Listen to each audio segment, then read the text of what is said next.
सच news के खबरनामे में आप सबका इस्तकबाल है। आज की सबसे बड़ी खबर कर्नाटक से आ रही है, जहां पर बाबरी मस्जिद विध्वंस मामले में हिंदू कार्यकर्ता की गिरफ्तारी के विरोध में बीजेपी राज्य भर में प्रोटेस्ट हो रहा है। भाजपा के प्रदेश अध्यक्ष BY विजेंद्र ने इस गिरफ्तारी की निंदा करते हुए कहा है कि अयोध्या में राम मंदिर में प्राण प्रतिष्ठा कुछ दिन पहले 31 साल पुराने मामले को फिर से खोलने के पीछे राज्य सरकार की मंशा को दिखाता है। कर्नाटक में हिंदू कार्यकर्ता की गिरफ्तारी पर बवाल मच गया है। कर्नाटक पुलिस ने अयोध्या राम मंदिर के लिए 1992 के एक आंदोलन कथित भागीदारी के सिलसिले में श्रीकांत पुजारी को गिरफ्तार कर लिया है। इस गिरफ्तारी के खिलाफ भाजपा राज्य में काफी प्रोटेस्ट चल रहे हैं। ये हादसा ऐसे वक्त सामने आया जब 22 जनवरी को यूपी के अयोध्या रामलीला की प्रतिष्ठा होने जा रही है और देश भर में भक्ति का माहौल बन रहा है। भाजपा ने इल्जाम लगाया कि राम मंदिर निर्माण से घबराई कांग्रेस ने जानबूझकर 31 साल पुराने मामले में श्रीकांत पुजारी की गिरफ्तारी कराई है। कांग्रेस ने आगे ये भी कहा है कि हम ये गिरफ्तारी इसलिए करवा रहे हैं कि ये जरूरी है, लेकिन इस पे भाजपा कहती है कि राज्य में हिंदू विरोध का माहौल बनाया जा सके, इसलिए कांग्रेस ऐसा कर रही है। राज्य सरकार की मंशा को दर्शाता है। भाजपा के प्रदेश अध्यक्ष BY विजेंद्र ने इस गिरफ्तारी की निंदा करते हुए कहा है कि ये बहुत पुराना मामला है।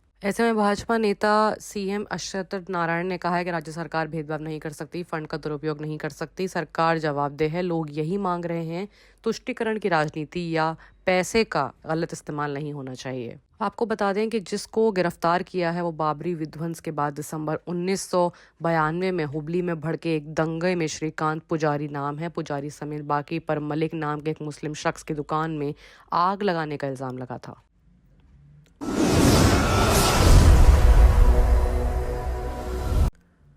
वहीं बात अगर आप सुप्रीम कोर्ट की करें तो सुप्रीम कोर्ट के फैसले पर अदानी ने बोला है सत्यमेव जयते। कांग्रेस सांसद ने CBI पर निशाना साधा है। सुप्रीम कोर्ट के फैसले पर गौतम अदानी ने अपनी टिप्पणी देते हुए कहा कि सच्चाई की ही जीत हुई है, हम देश के विकास के लिए काम करना जारी रखेंगे। सुप्रीम कोर्ट ने हिंडबर्ग रिसर्च के इल्जामों पर SEBI की जांच में दखल देने से इनकार किया है। इसके साथ ही उन्होंने 3 महीने में SEBI की जांच पूरा करने के लिए कहा है। सुप्रीम कोर्ट के इस फैसले पर अरबपति गौतम अदानी ने कहा कि आखिरकार सच्चाई की जीत हुई। अदानी ने आगे कहा कि उनका समूह हिंदुस्तान के विकास के योगदान जारी रखेगा। सोशल मीडिया प्लेटफॉर्म X पर पोस्ट करते हुए अदानी ने कहा कि सुप्रीम कोर्ट के फैसले ने ये साबित कर दिया कि सच्चाई की जीत होती है। सत्यमेव जयते जो भी हमारे साथ खड़ा रहा, मैं उनका धन्यवाद करता हूँ। देश के विकास के लिए हम काम करना जारी रखेंगे।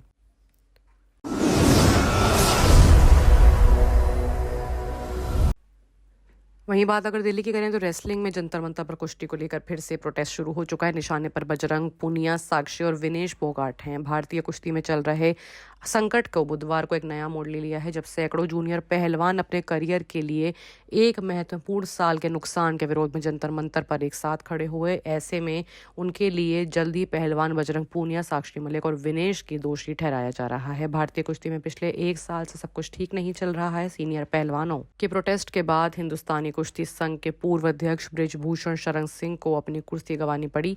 इसके बाद चुनाव हुए तो खिलाड़ियों ने नए अध्यक्ष संजय सिंह का विरोध किया। साक्षी मलिक ने संन्यास का ऐलान कर दिया और बजरंग पूनिया, विनेश फोगाट ने अपने पुरस्कार वापस कर दिए। खेल मंत्रालय ने फिर से कुश्ती संघ को ही खारिज कर दिया। अब बुधवार यानी 3 जनवरी को एक बार फिर से पहलवान जंतर मंतर पर पहुंचकर प्रोटेस्ट कर रहे हैं, लेकिन इस बार ये विरोध कुश्ती संघ या उसके अधिकारियों के खिलाफ नहीं, बल्कि बजरंग, साक्षी और विनेश फोगाट के खिलाफ है।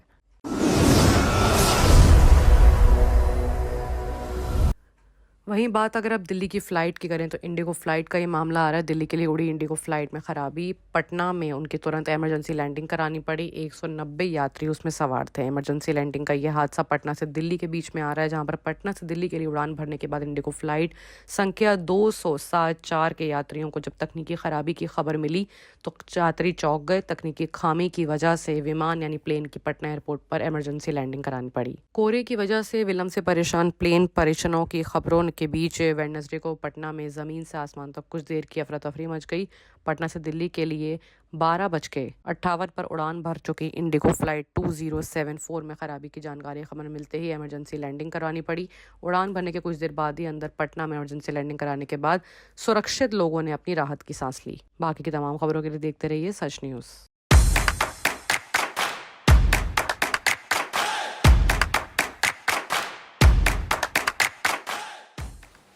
Hello everyone.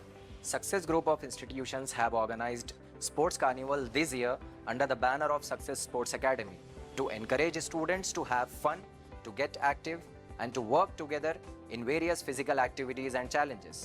As it is said that a sound mind lies in a sound body. We want all our students to be good at both studies and sports.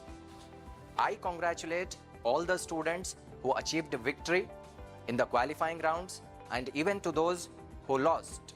I am thrilled to inform you about the much awaited final competitions going to be held at LB Stadium on 19th and 20th of this month. Be evident to encourage and appreciate the sportsmanship and excellence displayed by our talented students. I wish everyone all the very best for the final competitions. Thank you.